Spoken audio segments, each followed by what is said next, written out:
Forget cozy corners with sanatoriums and spring cherry blossoms. You've never seen this region like this.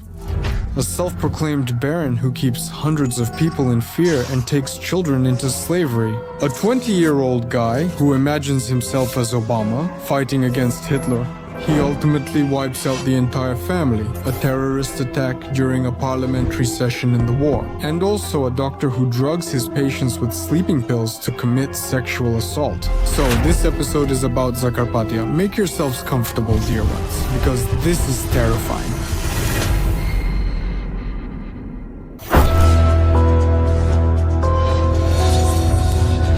The town of Svaljava in Zakarpattia doesn't often find itself at the center of bloody events. Only 17,000 people officially live there. So, the only loud criminal news there is usually theft or fights among the locals, or the commotion caused by tourists. Isn't it a paradise for a family that wants a peaceful life for themselves and especially for their children? Maybe finding a job can be difficult, but that's a classic story for any provincial city in Ukraine. The Rusyn family had lived in Svaljava for several decades. Anzelika, at 40, was married for the second time. Her chosen one was Mikhailo, 6 years her senior. The family had two children, 20-year-old Ivan and 7-year-old Monica. So, the family of four lived in a two-story house that had once been built by Anzelika's parents. In Svaljava, many people knew this family, and no one ever said anything bad about them. Good people, caring parents, and hard workers. The eldest son, Ivan, resembled Angelika's first husband. At least, that's what people said. He was thin, fair-haired, and shy. Ivan didn't really have any friends. He spent a lot of time at home or wandered around the town. The young man trained as a painter and plasterer, but he just couldn't find a job. Of course, his parents were not thrilled about this situation. They pressured the young man until he eventually found a job somewhere. Conflicts arose in this context, but nothing serious happened. But little Monica, at 7 years old, unlike her brother, was very much like her mother. People only ever spoke of her as an angel, small, pretty, clever, and talented. She did well at school, learned to embroider with cross-stitch in first grade, and was also passionate about music. Monica really wanted to learn how to play the piano. Her parents promised to buy her one, but it's still not a cheap pleasure. The Rusyn family was not among the wealthy, so for a purchase like that, they had to, so to speak, save up some money. But Ivan, Monica's brother, stayed calm. To keep her enthusiasm alive, he drew piano keys on paper. That's how he taught his sister to play and picked her up from school twice a week. Not all brothers and sisters have such a relationship. In short, I think you get it. The Rusyns were an ordinary family. Average. No business, no debts, no enemies, no family dramas. But already on November 19th, 2009 people started talking about them because of a film. The whole town, Anzelika didn't come to work at the store in the morning. This happened for the first time. The woman was never late for her shift, and before starting work, she always had a cup of coffee with her friend. With a certain Valeria Yosipivna, who was 52 years old. Valeria Yosipivna immediately called her colleague at home. However, no one answered the phone. One attempt, another, a third, silence. Miss Valeria stayed calm and checked if everything was okay herself. Everything was fine with her friend. She went to her house personally. However, no one opened the door in the house. This greatly alarmed the woman, so Valeria Yosipivna decided without hesitation to call the relatives. Just a reminder, this is Svaljava. Almost everyone knows each other. Angelika's stepfather answered the phone. It turned out that he had also called his stepdaughter in the morning, but the conversation never happened. However, the stepfather assumed it was just problems with the phone line. That happened often, so he didn't raise the alarm. The situation had changed. The stepfather rushed to Angelika's house, but the door was still locked. Fortunately, he had his own key, but the old man forgot it at home, so it took a little more time to go back and get it. Standing by the door of Angelika's house were her stepfather, his wife, and their close friend. One woman began peeking through the windows instead of waiting for the door to open. It was unusually quiet. It was as if the house was completely empty. Suddenly, a sharp scream shattered the silence. "Open up quickly! Someone is lying there!" Vichim's hands were trembling, so the seconds it took to finally unlock the door felt like an eternity. When they entered, all three froze in fear. 3 bodies lay on the floor. Anzelika, her husband Mikhailo, and little Monica. A few minutes later, an ambulance and the police were already rushing to the house, but there was nothing the doctors could do except to pronounce all three dead. Law enforcement officers started an investigation and opened a criminal case on the fact of triple murder, and they also began searching. And not only the killer, but also the only person in the Rusyn family who was not in the house. This is their eldest son, Ivan. Maybe the boy was lucky. He wasn't home when the perpetrator was rampaging, or maybe Ivan witnessed the terrible scene, got scared and ran away, or which also couldn't be ruled out. The boy was taken hostage, and they're just deciding what to do with him. Both police and relatives considered various possibilities. However, there was one version that law enforcement handled routinely and didn't rush to dismiss.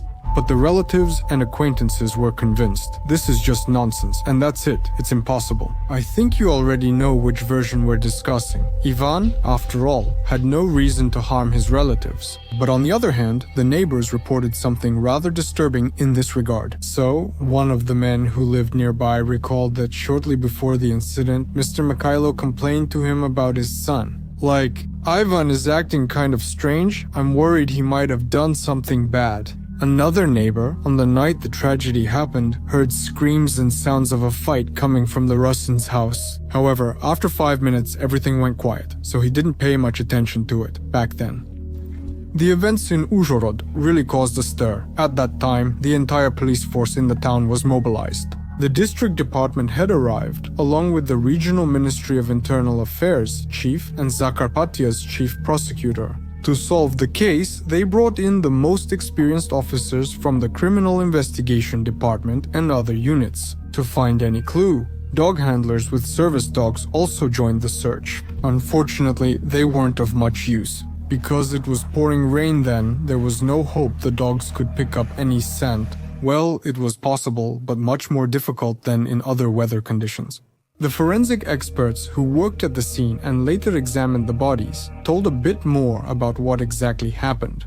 There were no signs of forced entry in the house, nor any signs of theft. Everything was in its place. No mess at all, only a mobile phone and a chain were missing. The attacker used a kitchen knife and a small axe. It was with these tools that he took the lives of all three victims. However, the attacker first strangled the woman with a belt. In addition, he bit her finger and took off her wedding ring. One might assume that the motive was robbery, but in that case, isn't it too few things that went missing? Only a wedding ring, a gold chain, and a mobile phone. That's hardly a robbery, especially given the three murders.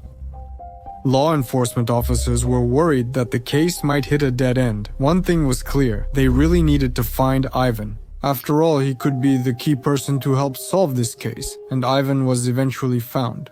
Well, to be more precise, he actually showed up himself. The next morning, the young man was standing on the doorstep of his house. He was dirty, wearing blood-stained clothes, and had wild eyes. Near the house, people in uniform were waiting for the young man in an ambush. He was in dirty clothes. Volodek, a law enforcement officer, chose not to use aggressive bad cop-style questions on him. He suggested calmly having coffee and talking. The guy agreed, obediently left the yard to go to the station, but just a moment later, he started to run away. He didn't succeed. Ivan was quickly caught. He started to resist, break free, and scream. He was shouting frantically. "Let me go," he said, then added, "I killed my mom. I'll tell everything." Ivan was taken for questioning. However, the conversation didn't work out then either. Ihor Vahin, the investigator who interviewed the boy shortly after his detention, remembers that moment this way. I interrogated Ivan a few hours after his detention. Honestly, our conversation didn't work out. The boy seemed off. He banged his head on the table and sang. He was saying all sorts of nonsense, like that he was the American President Obama fighting against Hitler. I thought Ivan finally realized what he had done, and this guy lost his mind because of it. Manogo was placed in solitary confinement with 24/7 surveillance. The thing is, the officers at the station were afraid the guy might harm himself, and no one knew to what extent. The law enforcement officers saw firsthand that Ivan couldn't sit still for a minute. He restlessly paced the room, going wall to wall, repeatedly undressing and sometimes stripping completely. He also prayed. In between, he was talking nonsense about his origins and also about his so-called mission. Simply put, it was completely disconnected from reality. Ivan also put out cigarette butts on his tongue and eyelids. Law enforcement at the time said he wasn't in his right mind, but others believed he was just pretending in order to avoid punishment for what he had done. Whatever the case, after 4 days, Ivan was officially charged with triple murder. At the scene, investigators and forensic experts did not find traces of any other people, only the family members. There was blood on the boy's clothes, the blood of his relatives, and on the weapon, the axe, his fingerprints. The police never found the knife. After obtaining the evidence, the investigator tried to talk to Ivan again. He flatly refused. Instead, the young man calmly asked to put everything he knew in writing. And here's what he wrote in his explanation. My head. 10 or 12 days before the murder happened, I started feeling like I was someone else entirely. I was talking to someone, hearing voices and fighting. That day when my parents came home in the evening, the voice said that it wasn't really him. My father's sleeve had 2 black stripes like a German. I went over to my little sister and my mom lay down next to them to fall asleep, and the voice said that I had to kill them. I don't understand why I did all this. The voice was controlling me. There was no reason, and I loved my family deeply. For the investigation, the confession helped, but details were still lacking. Even a sincere confession can be a lie, and you can't rule out a scenario where someone was pressured or intimidated into taking all the blame. Especially since Ivan really didn't look like a killer. And his school record, as well as what the townspeople said about the guy, didn't match at all with what he claimed he had done. Ivan was a short, skinny, and sickly young man. Just so you understand, at the age of 20, he weighed about 50 kilograms. The guy wasn't even taken into the army, supposedly because his body weight was too low for his height. And let me remind you, the killer had to deal with 2 adults. At school, he got mostly C's, and no one really considered him particularly troublesome. As they say, his behavior was satisfactory. He didn't really dream about anything in particular, nor did he have any specific goals. But it turned out that since his teenage years, Ivan started smoking weed. He rarely drank alcohol, but marijuana became increasingly common in his life. For the last 2 years, Ivan had been smoking almost every day, several times a day. To be precise, according to him, up to 8 times a day. He secretly grew marijuana for himself on a special patch near the forest, unknown to his loved ones. But first of all, smoking weed doesn't mean you'll attack your family one day with a kitchen knife and an axe. And secondly, before attacking his family, Ivan hadn't taken anything. Fortunately, in the end, the investigator handling the case managed to get the boy to talk. Here's what he said. During our talk, I eventually got Ivan to share the murder details. The boy said that he tried his best to resist the voices. He grabbed the headboard of the bed so he wouldn't get up and go for the axe, but then he couldn't take it anymore. He took the axe from the shed. His father was sleeping separately in the kitchen. As the son struck him with the flat side of the axe, his mother and younger sister fled the room. When the wounded woman, trying to defend herself, grabbed her son's hand, he attacked both her and the child. Ivan took the murder weapon with him when he ran away. However, he quickly threw the axe away. Police found it near the house where the tragedy occurred. But the boy lost the knife somewhere in the forest where he was hiding for a while. So what were those voices in his head? According to Ivan, they first appeared in the summer, a few months before the murder. These voices, as the boy recalled, were not aggressive. They didn't order him to do anything against his will. So Ivan, I quote, didn't pay much attention to them. After all, they're just voices in his head. Big deal, it happens to everyone. By the way, later Pavlo Kononenko, the head of the main department of the Ministry of Internal Affairs of Ukraine in the Zakarpattia region, clarified the following in a comment to journalists. The young man is behaving inadequately. When asked why he committed this crime, he says that some voices from space spoke to him, demanding that he kill his mother, his father, and his daughter. And on top of it all, these were voices from space. So in addition, these were also voices from Zakazi, but hearing voices is not a reason to seek help from psychiatrists or anyone else. So he didn't want to tell others about them, he had no reason to. The guy just lived his own life. Over time, the voices became more intrusive and frequent, eventually ordering Ivano Taras to kill his own kind. Afterward, only questions remained, and Ivana Andreit now awaits a psychiatric evaluation.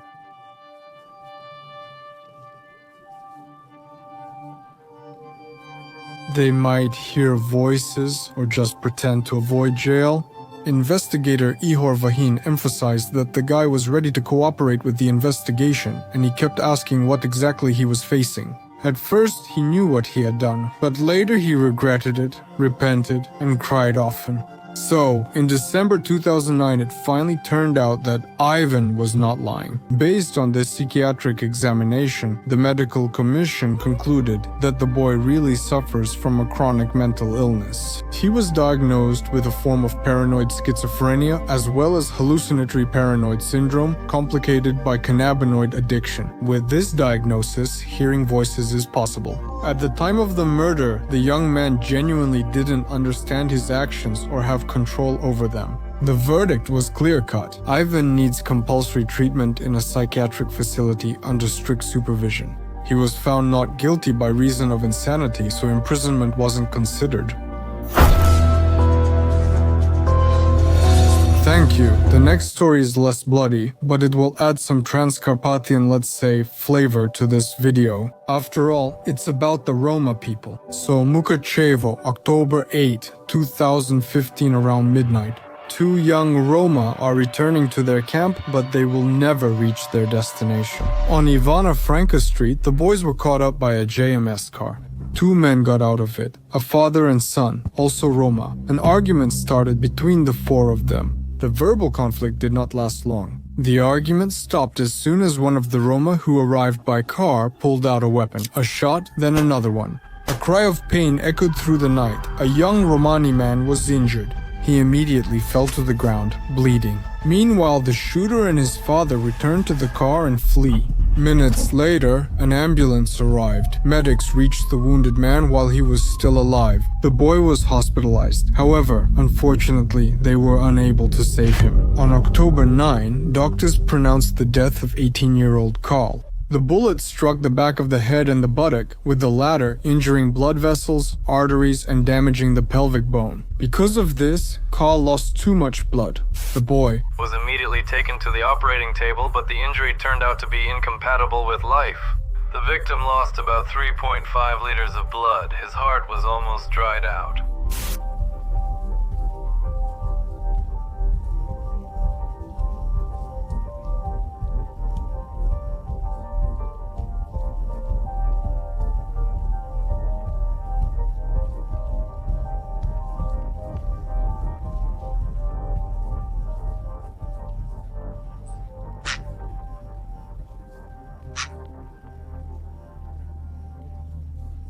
At the same time, outraged by the murder, the Roma came to the house of the Baron of their camp and set the mansion on fire. Within minutes, the fire engulfed the building and spread to the cars and other property nearby. Of course, firefighters arrived at the scene.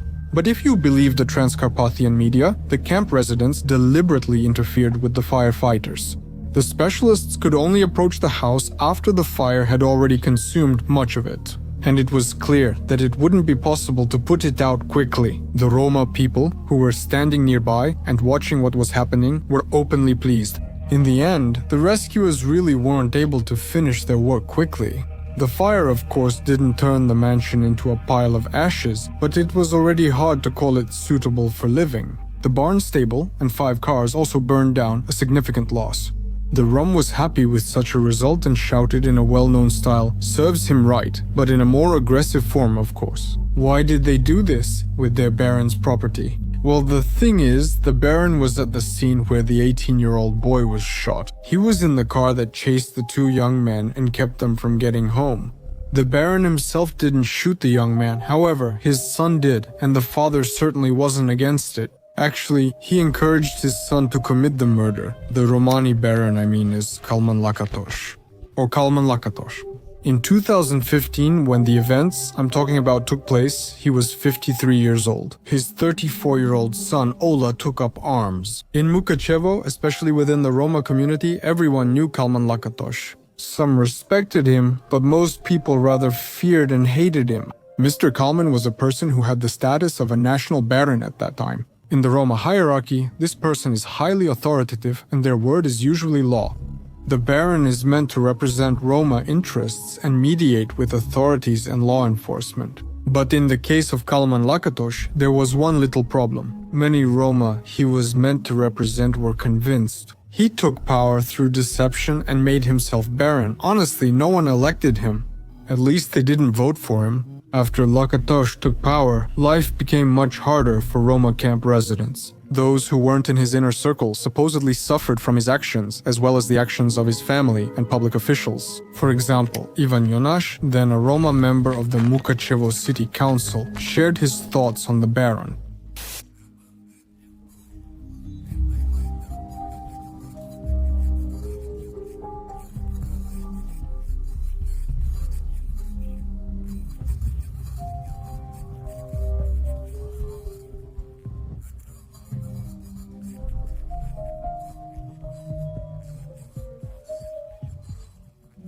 No one chose him. He's a self-proclaimed leader and a bandit. In the morning, they found all the documents. There are all kinds of documents there. There were a lot of passports. He bought a gray passport. There are documents showing that some of these people died 10 or even 20 years ago. That's what we think, Kalma. All the camps have been sold. They took a loan from him. And somehow, I didn't know how, but he ended up with all the documents. Roma told me Lakatosh kept slaves. He basically enslaved the Roma, didn't allow them to leave his property, and forced them to work either for free or for pennies. In addition, the Baron allegedly abused the slaves. In particular, he beat them personally. Or his supporters did it. Medical assistance, of course, was out of the question. Mikhailo was the one who publicly addressed slavery at Lakatosh. He claimed to be an orphan. He went to the camp because he was offered a job. Mikhailo didn't yet know what kind of work it would be. In the end, the young man was not only beaten, but they also tried to hang him. Misha? They tell us that we were in slavery. Yes. How? Did you get there? I got there like this. One person said he wanted to work there. I went there. I worked there. I do molding there, stuff like that. We were there. They bullied because of me. They evicted me. The curb settled. How did they evict you? Did they fix it? Yes, they evicted me. And where was the bag beaten? Show your shoulders. Show the kind of shoulders you have. Show. Look, That scar is big, yes, see? And the leg's broken too. According to Mikhailo, Lakatosh had other captives as well. However, they managed to escape. But the boy wasn't so lucky. He stayed behind. He remained in slavery. The young man was only able to see freedom after an 18-year-old Romani died at the hands of Lakatosh's son. In fact, as it turned out, the Roma of Mukachevo had been trying for years to draw attention to the problem that had arisen. The escalation of tensions between Kalman and the locals, let's say, had already happened back in 2014. At that time, the Roma community complained that the Baron constantly threatened them, and no matter what the conflict was, he would reach for a weapon. Because of this, it even led to protests. Part of the camp gathered to protest against Kalman and assured that they would not leave his actions unpunished. The conflict escalated in 2014 on the day when the Baron hit one of the Roma with a stick. Lakatos said a clan in the camp had turned against him. The clan attacked me. They sent a person to me to provoke an incident.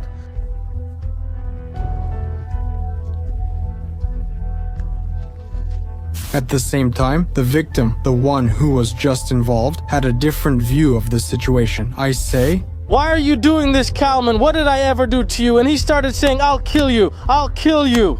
He took a bat from the car and came at me, and he said, "Now I'll burn your huts, I'll kill you." The news about the fight quickly spread through the camp, so the Roma started gathering in the streets to find out which side was right. However, there's an important detail. Roma families are typically large, often including dozens of people. So in April 2014, a real mass brawl was brewing within the camp. Fortunately, law enforcement intervened in time. They prevented the fight. However, they couldn't completely solve the problem. By that time, the Roma had already split into two groups, into those who called themselves supporters of Lakatosh, and those who claimed that Lakatosh was the cause of all their troubles. In an attempt to resolve the situation, the police chief summoned the elders, representatives from both sides of the conflict, so they could discuss everything that was happening and reach some kind of compromise. But neither Lakatosh and his associates, nor Ivan Yonash and his people, the Baron's opponents, were able to reach common ground.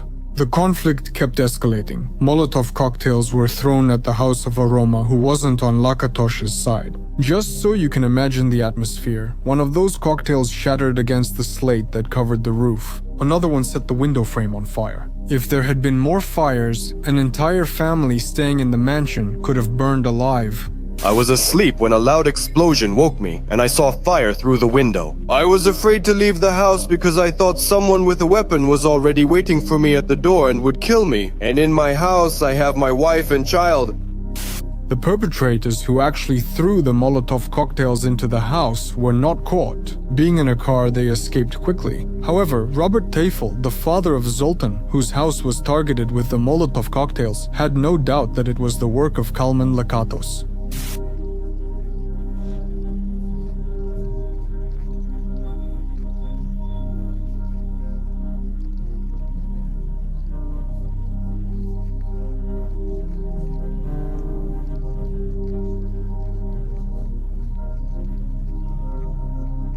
And Here, we will dive even deeper into the situation. The thing is, the conflict between Robert Teifel and Baron Kalman Lakatos had already been going on for more than a year by April 2014. According to Robert, it was Lakatos who made him a person with a disability back in 2010. Kalman Lakatos wanted to force my children to be his slaves. He wanted the musicians to play for him constantly, without any pay. But then he and his family beat up my eldest son, because my son lived across from his house. Then after that I ran to help my boys. They attacked me and made me disabled, so now I am protesting. Robert and Lakatos did not speak for the next 4 years. However, that didn't mean Teifel forgot the old grievances, if losing an eye counts as one, of course. So, when Lakatos became part of a new dangerous dispute, Robert saw it as an opportunity to punish his attacker. To have him put in jail, I also took that side against him. Everyone in the camp turned against him. He saw me on television and said, you're going too, I'll kill you. Because he called me that same day on the 11th, he called himself and said, you'll be the first to die. The others who opposed him are also leaving. In short, everything that happened in the camp looked like complete lawlessness, terror, and chaos. Unfortunately, it's not entirely clear why Baron behaved the way the local Roma described. Whether he wanted to keep the camp in fear, found it entertaining, or had another reason entirely, or maybe it was everything combined, I don't know. Whatever the case, in April 2014, Kalman Lakatos was finally detained by law enforcement to clarify the circumstances. In addition, his estate was searched. However, this did not yield any results. The search of Kalman's huge house lasted several hours, but all that the investigators found during this time. These are sticks, just ordinary wooden sticks. As a result of the search, 3 wooden sticks were seized, which were probably used to inflict minor bodily injuries. As for other prohibited items, none were found in the suspect's house. That is, the police assure that nothing except sticks was found in Baron's house, no matter whether he was legitimate or self-proclaimed. Meanwhile, at the same time, the locals were all saying in unison that this was impossible, that they had seen weapons with their own eyes.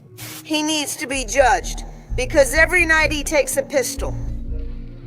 He walks around camp with a machine gun shooting. Why haven't they caught the one killing people? Tell me, why not? It's a police issue. I don't understand. They saw it themselves. And here are also recordings of conversations between journalists and the Mukachevo Roma from April 2014. Kalmanko, yesterday evening he received 4 coins from Mayorshchina, 4 rifles and 4 bombs. Do you understand? He's threatening the entire camp. You saw it. Yourselves, and this... The city council deputy from the Romani settlement has already commented, repeating the same points about weapons and threats from Lakatos. This camp is outraged. Therefore, we don't want to live any longer with this Lakatos Kalmanovich. We don't want to live in fear. We want to live normally. According to the law, we demand that he be put in prison. He has weapons, automatic rifles, pistols, a bomb, grenades. He wanted to throw them at us. This morning they came out with an automatic rifle and we called law enforcement in the region. We are demanding action everywhere, writing statements. We want to see that things are being done legally. Is it possible that the Roma simply conspired against Kalman Lakatosh? He insisted people were exaggerating and that he, Lakatosh, did nothing illegal. If we do something against the law, they'll take us and put us in jail, but we don't do that. I am a law-abiding citizen. I never cross the line. Interestingly, when Lakatosh was finally summoned to the police station to clarify the circumstances, he arrived there in his own car. Hundreds of Roma waiting near the police station insisted that Lakatosh's car be searched, with backup on hand. Law enforcement found setish, bats and clubs, but no firearms. Kalman Lakatosh explained the presence of the club as a pressing need for self-defense. As we came here, people chased us away with axes and sticks. We took it for self-defense. There are 3 of us and all of them, the whole camp. How do you think we can protect ourselves? There was no other way. We didn't hurt anyone or place anything there, but if they attack us, we need to defend ourselves. There are 300 people there. After inspecting the car, the Roma dispersed, but they promised to hold their own protest against the Baron the next day. And surprisingly, they actually did it. About 500 Roma came to the April rally in 2014. Everyone shared their stories of arguments with Kalman. At the end, they promised to gather regularly until the authorities heard them and took appropriate action. However, as you have already understood, no one took any action. Perhaps if that had actually happened, the deadly shooting tragedy in 2015 would not have occurred. One way or another, it is what it is. On October 8, 2015, Lakatosh's son, essentially on his father's orders, killed an 18-year-old young man. After that, by the way, both criminals tried to escape, but they were detained near the border with Hungary the day after the murder, and they were immediately taken into custody. The Roma, who had suffered from Kalman's crimes for years, were afraid that the Baron would get away with it again this time. And to prevent this from happening, they closely followed the trial. During the hearings, they gathered near the courthouse and demanded a fair punishment. Finally, in May 2016, sentences were handed down for Kalman Lakatosh and Oleg. Oleg received 9 years in prison. At the same time, Lakatosh, who ordered Oleg to commit the murder, received only a year and a half. And that's not all. According to the Savchenko law, which was in effect at the time, Lakatosh had only 6 months left to serve by the time the verdict was announced. For those new to the channel, the Savchenko law states each day in pre-trial detention counts as 2 days of imprisonment. The lenient sentence shocked and angered more than just the Roma. The prosecutor's office, seeking a tougher sentence, also disagreed with the court's decision. The prosecutor demanded 15 years in prison. Kalman Lakatosh and his son Oleg were to be tried under multiple articles. In addition to murder, evidence was collected regarding obstruction of a witness, victim, or expert, coercing them to refuse to testify, hooliganism, and illegal possession of weapons. But judging by the fact that the media no longer wrote about this case, the court's verdict remained in force. By the way, neither the Baron nor his son admitted their guilt. And in 2021, new information about an attack by Lakatosh was spread on Facebook, or to be more precise, by his supporter. This time, Kalman's accomplice allegedly attacked a man in broad daylight.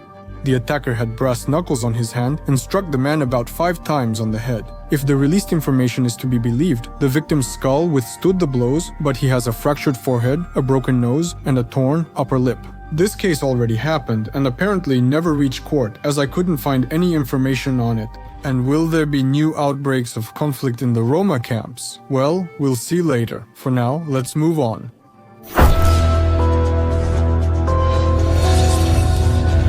After all, right now in Zakarpattia there's a current story that can't be ignored. Well, at least within the scope of this episode. After all, it reminds us how dangerous any environment can be for a person, even the ones we turn to for help. In particular, a hospital. The incident that shocked not only Zakarpattia but all of Ukraine happened in Irshava, which is in the Kust district. Again, it's a small town with less than 10,000 people. Fortunately, there hadn't been any significant events for the world of true crime there, but only up to a certain point. So in the winter of 2024, Yevhen, a resident of Irshava, decided to see a doctor. The man had been troubled by stomach pain for some time. Basically, Yevhen had an idea of what the problem might be. He works as a truck driver and his diet is far from what you'd get at a health resort, irregular meals, so feeling unwell wasn't anything unusual for him. The doctors initially suspected gastritis, but to make sure if that was really the case, they gave him a referral for an endoscopy. He didn't know what the procedure was like. He simply trusted the doctor, just like we usually do, typically. It was known that the doctor had many years of experience. Clearly, Yevhen isn't the first to have an endoscopy with no prior experience. But dear ones, what happened to the man in the doctor's office divided his life into before and after. 2 hours after the procedure, confused and desperate, he called his wife, and together they decided they needed to file a report with the police. Soon, law enforcement officers came to the endoscopist, suspecting him of committing a criminal offense. Although the procedure that Yevhen was referred to began absolutely typically, the doctor wrote a prescription for the man for several medications and sent him to the pharmacy to get them. The patient didn't really read what was written on the prescription, he just bought the specified medications and a few syringes. Already in the doctor's office, the doctor asked him to undress.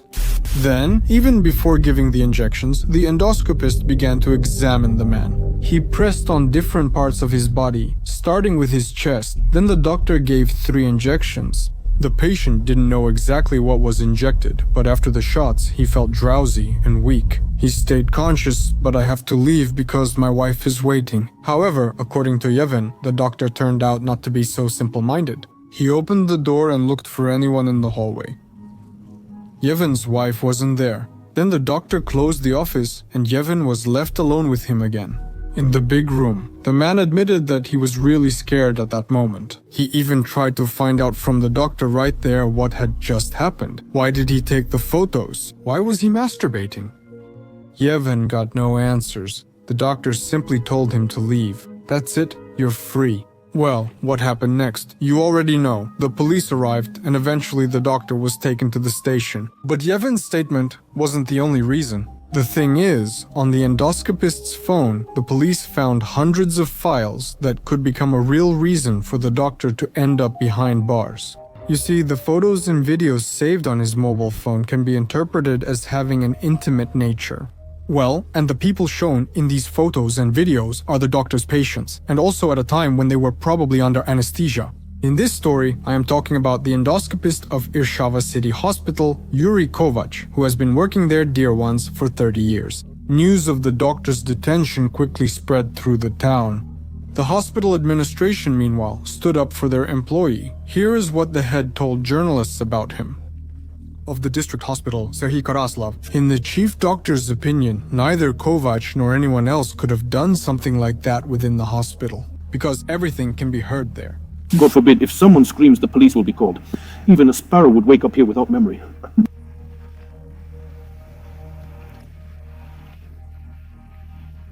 Yes. You weren't mistaken. The chief doctor believes that what happened between the men was consensual. These are just love problems, so to speak, though Yevhen disagrees. First of all, he rejected the chief doctor's assumption that he is homosexual. Secondly, there was no question of his consent at all. After all, the man was under anesthesia at the time, let me remind you. In fact, it makes no difference if endoscopist Kovac or his patients were or are homosexual. The point here is that the doctor could have been taking photos or recording videos of people without their active consent. Not to mention that it could even have involved sexual assault against unconscious people or those who couldn't fully resist what was happening in the doctor's office. In March of last year, journalist and lawyer of the Zakarpattia Center for Legal Aid, Roman Kelemen, wrote about this situation on his Facebook page. According to him, during diagnostic procedures, the perpetrator used medical drugs that caused patients to lose consciousness and suppress their self-control, and then committed sexual abuse against them. Medic? He recorded his behavior with the patient on his phone camera. The doctor kept all these photos on his phone and set photos of naked men as their contact avatars. And when patients called him, a photo showing the doctor's inappropriate behavior with an unconscious person would appear. According to the journalist, in January alone, the doctor took 260 photos of sexual abuse. Meanwhile, there are about 10 people who are currently listed as victims in the case. That is, at least 10 of Kovac's patients have accused him of harassment and violence. The following was seized. Yuri Kovac himself does not communicate with journalists and has not made any public statements. However, his lawyer's comment is publicly available. From his words, it becomes clear that there really were photos on the phone and that he took them himself. However, as the lawyer assures, the doctor was simply misunderstood, and in general, this is not about a criminal offense at all. I was unable to find the court's decision in this case. It is quite possible that it is still being considered. This means it's still impossible to say with absolute certainty that Yuri Kovac is guilty. Actually, I'm not doing that. Unless a court finds him guilty, he's just a suspect. It is known from non-public sources that the doctor was placed under nighttime house arrest by court order as a preventive measure. If the doctor's guilt is proven, he faces up to 7 years in prison. Well, as a cherry on top, here's a small detail from Kovac's biography. As far as is known, he doesn't have a family of his own. He lives in Bilki village, Irshava district. And in 2020, he was elected as a deputy of the Bilki village council from the OPZZ party. We'll return to OPZZ later. We'll come back to it in the next story, the peak of which was in December 2023, but it began much earlier. Thank you, because December 15th, 2023 became a bloody day for Zakarpattia. No one could have imagined that something like this could happen in a small village, especially at a deputies meeting. Or where else if not there? That day, the Keretsky community held a meeting in the village of Keretsky Kus district. Nearly all the deputies attended the session on December 15 to approve next year's budget. The meeting was heated. There was no shortage of verbal altercations between the current authorities and those who were in opposition to them. Getting personal or blurting out a swear word here was more within the norm than something extremely unexpected. Let's put it this way, a mini Verkhovna Rada of Ukraine in its less respectable times. One of the issues the deputies had to resolve was raising the salary of the head of the community, Mikhailo Mushka. This topic was especially sensitive. I think it's clear why, even without deep explanations and analysis. I will share the details later, but you understand yourself, it's rare for Ukrainians to be happy about the fact that government officials will be getting more money. Of course, opposition members at the session meetings keep emphasizing how unnecessary this step is until they themselves come to power and want more money too. So, in a verbal conflict about this, Mushka, the head of the community, was confronted by his longtime opponent, Serhiy Batrin. He stressed that the village council and Mushka are stealing money during Ukraine's war. This money could be directed to help the army. After a brief argument, Batrin left the office where the officials were meeting, but returned a few minutes later. However, he did not come back empty-handed. Entering the meeting room, he took 3 fragmentation grenades out of his pocket and threw them on the floor. Batrin dropped a grenade at his feet, followed by explosions, screams, and cries.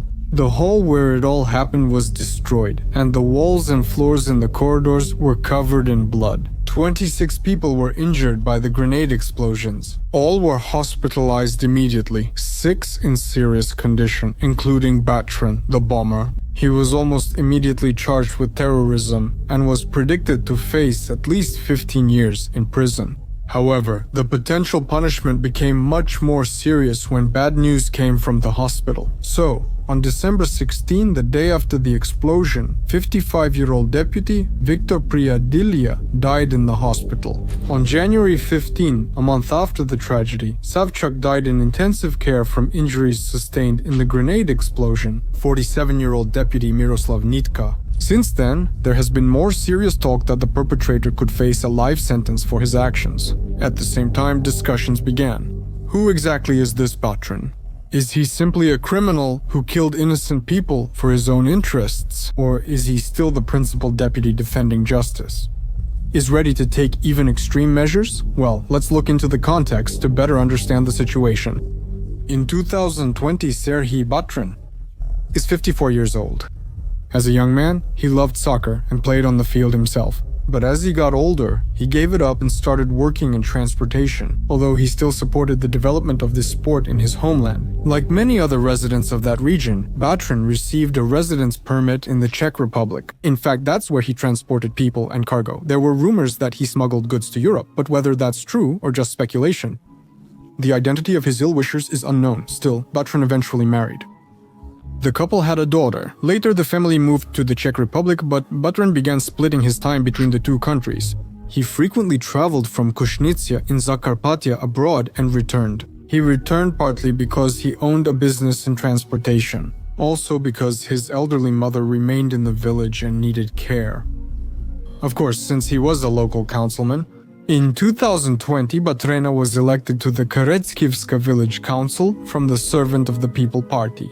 He joined the Standing Committee on Legality, Law and Order, Regulations, and Deputy Ethics. What did the locals say about Batrena? Same story. Some had only good things to say. He behaved well as a neighbor. He was a friendly, intelligent man, you can say that. Smart. Did something similar. We grew up together. He was a decent man. Yeah, there is. He built playgrounds for children. I'm glad he arranged everything well for us. We won't think badly of him. He also fought for the village. Some people didn't hesitate to add a spoonful of tar. For example, Deputy Vasil Shtevko stated in comments to journalists that Batran became his mother's guardian to avoid military service. Of course, it's extremely difficult to confirm or deny this. Batran actually ran for head of the Keretsky community but lost the election. Instead, Mikhailo Mushka, mentioned earlier, became the head. He was a party representative. Opposition platform For Life, which is now banned. In 2020, there was no shortage of its politicians. Batran and Mushka quickly did not get along. Actually, Batran was already dissatisfied with Mushka's position, and over time, it only got worse, and not without reason. Village deputy Petro Shinkar, who was, of course, familiar with Mushka's work, said that he liked to mention it to the local deputies, then keep the money for himself. If we trust Shinkar, under Mushka, the village authorities became very closed off. The head replied to all appeals with formal but unhelpful responses. And getting a meeting with him was mostly just impossible. In the physical sense, they would leave. The village council workers would come and lock the doors themselves. People who wanted to see the community leader weren't allowed in his office, that's all. Taka Mushka was accused of corruption. Law enforcement insists that the people's deputy demanded money from locals for permits to place temporary structures so that people could, for example, sell their goods or engage in any other entrepreneurial activity. Mushka allegedly acted with an accomplice employed at the Svalyava district state administration. But, as sometimes happens, the case was not considered for a year or even two. At the time when Batran detonated the grenades, the case about Mushka's corruption still hadn't reached its logical conclusion. He was not removed from his position. That is, a person suspected of bribery continued year after year to freely manage, among other things, the budget. Besides the complaints about Mushka, there were also concerns about independent road construction and buying goods at inflated prices. In short, a classic set. Did all this outrage Serhiy Batran? How did it outrage him? He often criticized Mushka's work on Facebook. Since this page was deleted today, we must rely on media that reported this moment.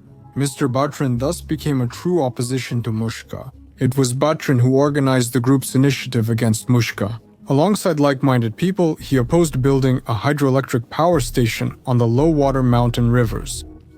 The deputy engaged district residents, gathered signatures, and the initiative group succeeded. The plan to build the hydroelectric power station was cancelled. Did a lot of educational work as well.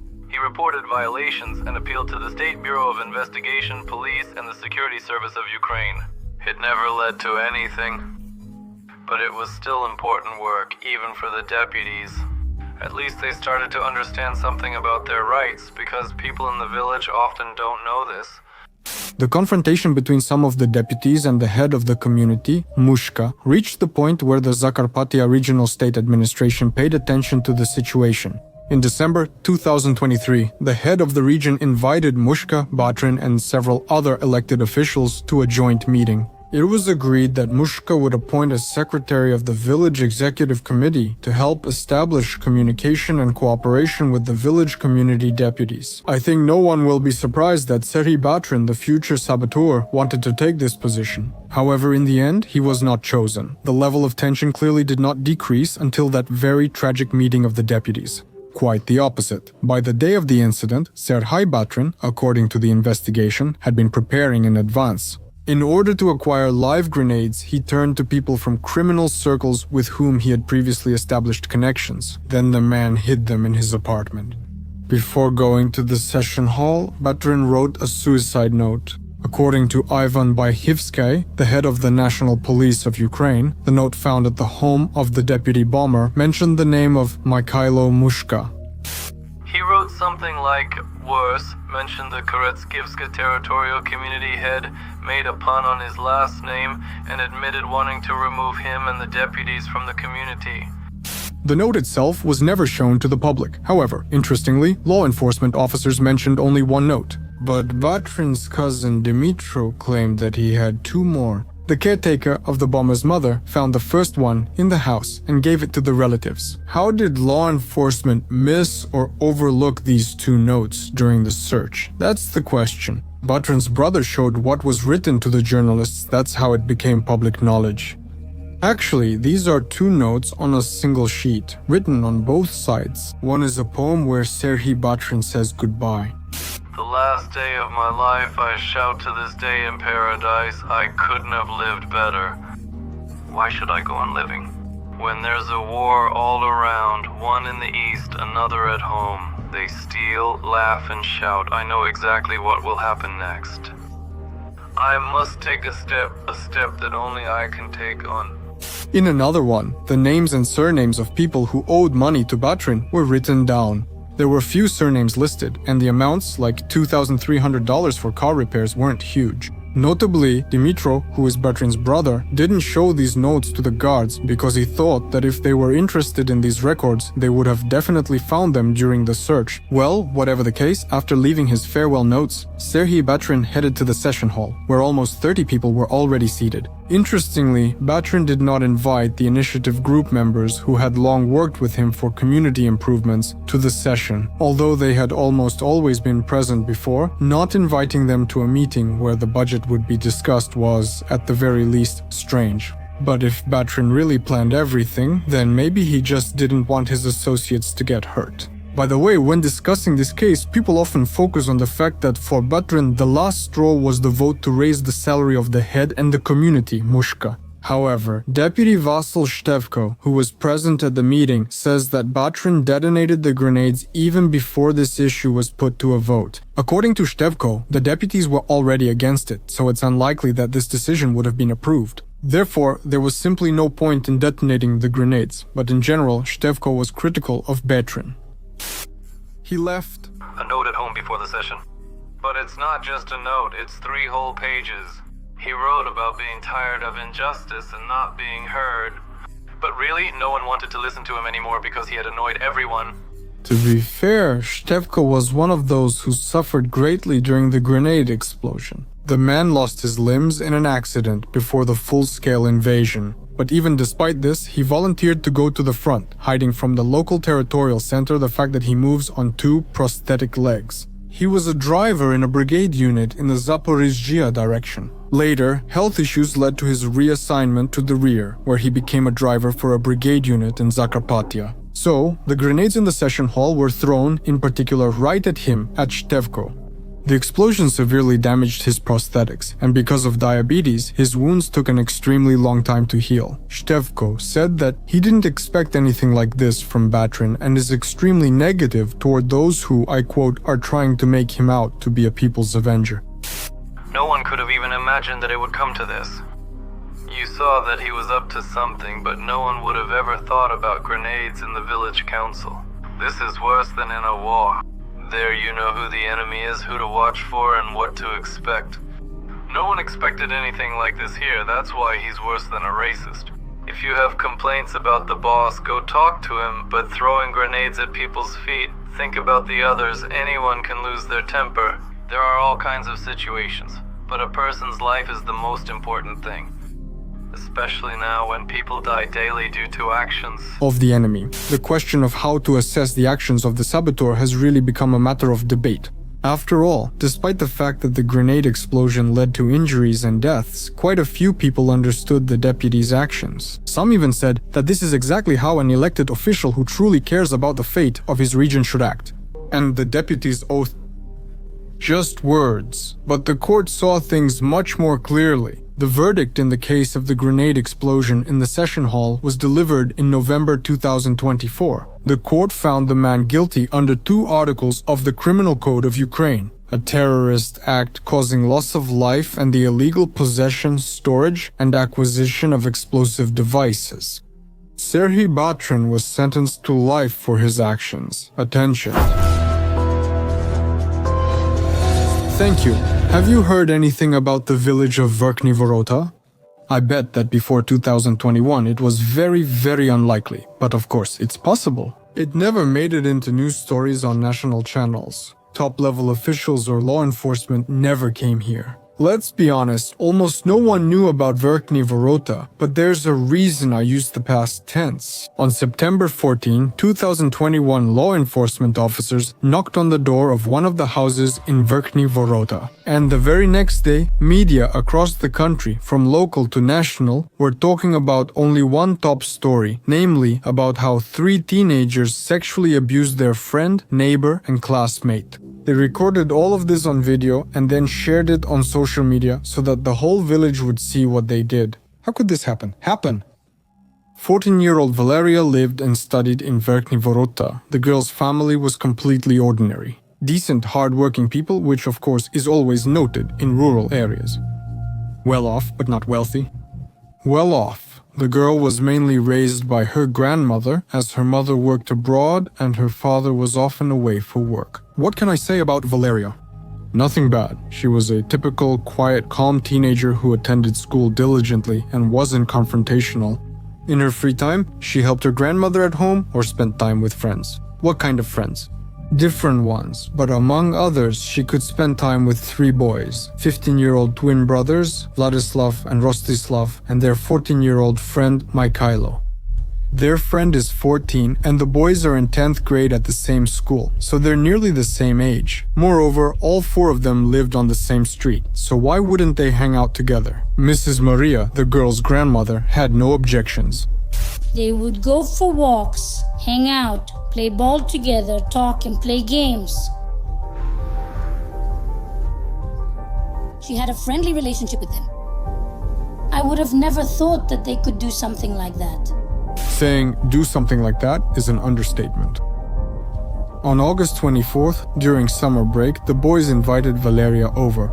Actually, here's what the girl herself remembers about it. They weren't really mischievous, they could talk about anything.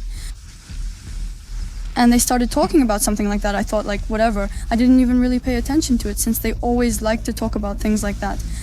And then in the evening, I went outside to talk to my mom. Well, just outside here. It was probably still summer. It wasn't dark because it was August 24th.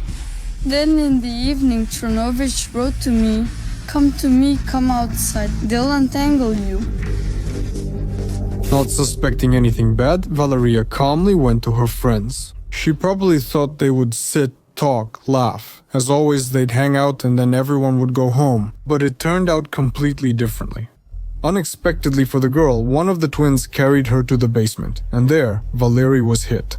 One of the twins came up to me, picked me up and carried me to the basement. The basement wasn't lit, it was dark there. Then I don't remember who hit me. It was a blow to the stomach. I can't recall if it was a hand or foot. The blow was so strong that I even crouched down. I tried to push them away with my legs, but I couldn't push them away with my legs. When the attackers realized that the girl couldn't resist, they undressed her. They pinned my head between their legs, and then, one by one, they started doing what you think they did. While 2 tormented the teenager, the 3rd recorded it on video. After the violence ended, Valeria was allowed to go home. If you think any of the young men regretted their actions, apologized, turned themselves in, or asked for forgiveness, you're greatly mistaken. It wasn't like that. Valeria just began getting threats. One evening in Tunisia, he sent me a video. He wrote, "While you not what?" When I replied, "What do you mean?" He wrote, "We beat you up, there was blood, but no alcohol to treat you." I wrote, "What will happen?" He replied, "You'll die in a week." Surviving this deeply traumatized the girl, leaving her scared and above all ashamed. It was fear and shame that prevented her, the victim, from seeking help and telling everyone about what had happened. I didn't want it only my way. And I was ashamed. It was somehow just embarrassing to talk about it. I thought maybe if I forget about it, the pain will go away. The main thing is that I stayed alive and healthy. The silence continued for 3 weeks. The adults acted as if nothing had happened. But the truth was that the teenagers, the other students at the school, and Valeria's fellow villagers did find out about everything. After all, one of the teenagers shared the video of what they did to Valeria on social media. It's not exactly known why he did it, but the media speculated that the attackers had a falling out, and in this way, one of them decided to take revenge on the other two. The perpetrators showed their faces in the video, and no one planned to blur them. So, as soon as the video was made public, identifying all of them wasn't something impossible. Afterward, Valeria grew gloomy and withdrawn, adding new trauma for her. Her grandmother noted that the girl became inattentive and forgetful. She could go to the store with a shopping list and come back with only half of what she was supposed to get. It's unknown how long this would have lasted if they hadn't found out about the video. Law enforcement. Yes, you weren't mistaken. The first adults, who came to the house where Valeria and her relatives lived and informed the family about what had happened, were people in uniform. No one from the village or school teachers, only the police officers. I didn't know anything at all. Absolutely nothing. When the police came into the house, you found out what happened to your granddaughter. The information appeared.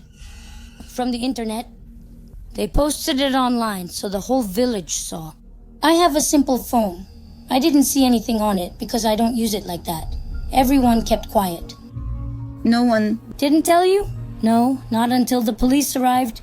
Ms. Maria almost got sick from what she heard. She couldn't even watch the video. What the police told her was enough. After learning everything, the grandmother didn't hesitate for a minute. She firmly decided that she needed to file a report and see it through to the end. Unfortunately, the report appeared on the police officer's desk only 3 weeks after what happened to Valeria. But when it appeared there and the case became public, the incident really caused a stir. Without exaggeration, the whole country was paying attention to it. The countdown began to see how fair the Ukrainian law enforcement and judicial systems are, and how much influence connections have. When the names and victims of the offenders became public, 3 young men were suspended from school. At the school, they assured that they learned about the situation from law enforcement, and that the administration and teachers knew nothing about the video that had been circulating among the children in the village for almost a month. Overall, none of the educators thought the boys could do such things, as they were generally described positively. Ordinary. Children, I can't say anything bad about them. They went to school and did their best. We only found out yesterday when the police officers informed us. No one knew about it. It turns out it happened sometime during the summer holidays. We didn't know about this. We're all in great shock. This video didn't reach us teachers because we don't follow the children's Instagram. Local residents also couldn't believe that the young men could do something like this. The teenagers and their families were well known, and nearly everyone knew all about them. Nobody could recall anything negative. They are normal boys, I'll tell you the truth. They go to school, that's all. I wouldn't say anything bad about them. The response is unequivocal. No one expected that, because there were parents on one side and parents on the other side. Hard-working people whom no one ever expected something like this could happen to. The guys are normal, participants in sports competitions. The girl is hard-working and has no faults. She lives nearby since they are neighbors. She works, she does her job. They're a well-off family and everything is fine. No matter what the villagers thought, the process of searching for the truth had begun. Right away, on September 14, 2021, law enforcement opened a criminal case. The next day, the boys were told of the suspicion and held in a detention center from September 16 to mid-December 2021. In custody, after the end of their detention period, their preventive measure was changed to round-the-clock house arrest. However, the victim's grandmother and Valeria said the guy broke his 24-hour house arrest. They were seen on the street quite often. Moreover, they didn't act guilty at all and definitely weren't planning to even apologize for what they had done. They called the white arrest on me. I remember in the summer I was walking and they were after me in every way with all that. So they keep going? Yes, they were under arrest. They called after me. They talk about the children many times, saying this and that. The relatives of the offenders decided to try to resolve the situation in their own way, namely to pay off the victims or just to save their own children. At least that's what Valeria's grandmother claimed. One evening, their neighbor's grandmother came over. I want to talk to you. And I said, I have nothing to talk to you about. And she followed me. And she said to me, she said, how much do you want? She told me to withdraw the complaint and asked how much I wanted, but I refused. Let her take responsibility for her actions. There's more. In court cases involving students from the school, they always request their character references from the place of study. As I mentioned, the teenagers' homeroom teachers and a children's services representative gave positive character references for the boys. They said there were no complaints about their behavior. And more importantly, they stated that a punishment not involving imprisonment would be sufficient for the teenagers. Well, so what? They raped. Did they have the right to such an opinion? And could the leaders really appear absolutely normal in the eyes of others? Of course. However, there's a nuance. According to several sources, including the official statement of the then ombudsman, Dmitro Lubinets, the mother of one of the teenagers worked in the children's services, which gave good references to the young men, but I'm not claiming that it's really connected. It's just information. Obviously, this could have been just a coincidence, although that's not even the key point in this case. The investigation began under Article 152, which refers to rape. The punishment under this article specifically is from 7 to 12 years of imprisonment. However, the forensic medical exam held a month after the crime drastically changed the case. It turned out that the experts did not establish the direct fact of rape. Forensic medical experts reported the girl had no injuries. Quote, the hymen was intact and the girl had not been sexually active. In this story, it was specifically about sexual violence. This may sound strange, but it's worth referring to the criminal code here. According to it, what distinguishes rape from sexual violence in particular is the fact of penetration of any part of the body or an object into the victim's body without their consent. And supposedly, this did not happen in Valeria's case. Later, the case was considered under Article 153 sexual violence instead of Article 152. Unlike the previously chosen article, this one sets a lighter punishment, 5 to 7 years in prison. If we go into details, the court documents in Valeria's case do mention the fact of penetration. In particular, they refer to fingers. And here we come to the point for which some lawyers criticized the reclassification of the case. Yes, the coordinator of the legal aid line YURFM support, Yulia Nikotina, believes that there was no reason to change the article. Unfortunately, as practice shows, law enforcement agencies qualify the actions of the accused as rape only when there is clear vaginal, anal, or oral penetration into another person's body using genitals. However, another part of the article loses focus. Namely, the penetration can occur not only with the use of genitals, but also with another object, including hands. Therefore, changing judicial practice is important. Nevertheless, during the consideration of this case, the qualification was still changed. The young men also didn't get their 5 to 7 years. All three admitted guilt and repented. All three parents insisted together that they didn't understand how their children could do this. For the sake of fairness, I should note that Valeria was the victim. In court, she said she didn't think her offenders needed to lose their freedom. The girl made this statement with her lawyer present, so legally, everything is fine. Whether she really thought so, or if there was some kind of pressure involved, we can only assume and guess. So what's the conclusion? On March 16, 2023, the Volovetsky District Court of the Zakarpattia region delivered its verdict. The guys were sentenced to 5 years in prison each, but were released from punishment with a 2-year probation period. The court partially granted the victim's claim for 450,000 hryvnias. The judge ruled to award the girl 180,000. How did that happen? That's a good question. The court justified its decision by citing mitigating factors: no criminal record, good character references, and partial compensation to the victim. I can't give a professional assessment, but I'll just mention, among other things, a couple of details from open sources that might prompt you to think about why the decision looked the way it did. A state representative was appointed for the victim, attorney Olena Dubrovskaya, who did not attend the court session where the judge read the verdict. And the judge herself, Ms. Oksana Sofilkanich, who delivered the verdict, went on sick leave after the case was closed and did not give any comments to journalists. What a coincidence. The verdict shocked many people. Of course, the young men and their families were happy, but the victim was in complete shock and disappointment. Valeria hoped that the offenders would receive fair punishment. I couldn't handle every court hearing. I took valerian drops as my legs and hands shook. I never had a court hearing. I felt awful. Where's the justice? There isn't any. The girl's father, Mr. Victor, said that the year and a half since the abuse of his daughter had been extremely difficult.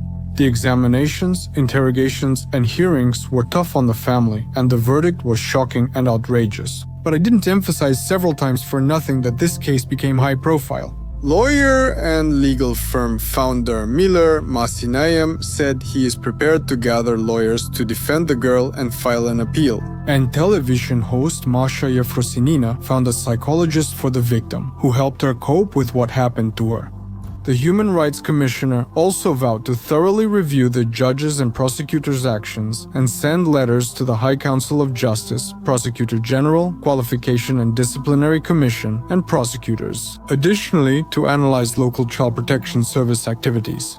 The prosecutors appealed, overturning the verdict and prompting a new review of the case. And this lasted until 2025, that is, literally up to this year. It didn't drag on unnecessarily. For example, in 2024, 2 defendants attempted to mobilize, but by then, the young men were already adults. Interestingly, for some reason, they tried to get mobilized through the Obukiv Territorial Conscription Center. Obukiv is in Kiev region, and Zakarpattia is somewhere else entirely. The Miller Company lawyers representing Valeria in the retrial noted that her abusers lacked military education, had not completed compulsory service, and were not reserve officers. So, they couldn't be mobilized without their consent. However, at the hearing on October 22, 2024, the young men's defense filed a motion to postpone the trial because the day before, the accused had been mobilized. Meanwhile, no one certified the copies of the summons to the Territorial Recruitment Center. At this point, Ukraine's Ministry of Defense intervened. They reported Transcarpathian offenders were denied mobilization, and the Obukiv Territorial Recruitment Center will be inspected. After that, the young men stopped cooperating with their lawyers. The new people handling the case did everything possible to delay its review. In court, extra time was first needed to review materials, then a defense attorney's child became ill. The hearing was postponed because the second defense attorney was tired. The final hearing, scheduled for December 27, 2024, was postponed because one defendant's mother, also his legal representative, was in poor health. In short, there were many obstacles, and I haven't listed them all. Nevertheless, on February 7, 2025, the defendants in the sexual assault case received actual prison sentences. Each of the young men was sentenced to 6 years in prison. The court also partly granted the victim's civil lawsuit. Of the 450,000 hryvnias in moral damages claimed, 300,000 were recovered from the offenders, as part had already been compensated by the accused. It is likely that the families of the offenders will appeal this decision. However, for now, this story has ended like this. Like this video, dear ones. As always, take care of yourselves, your family, and loved ones. And I'll see you in the next video.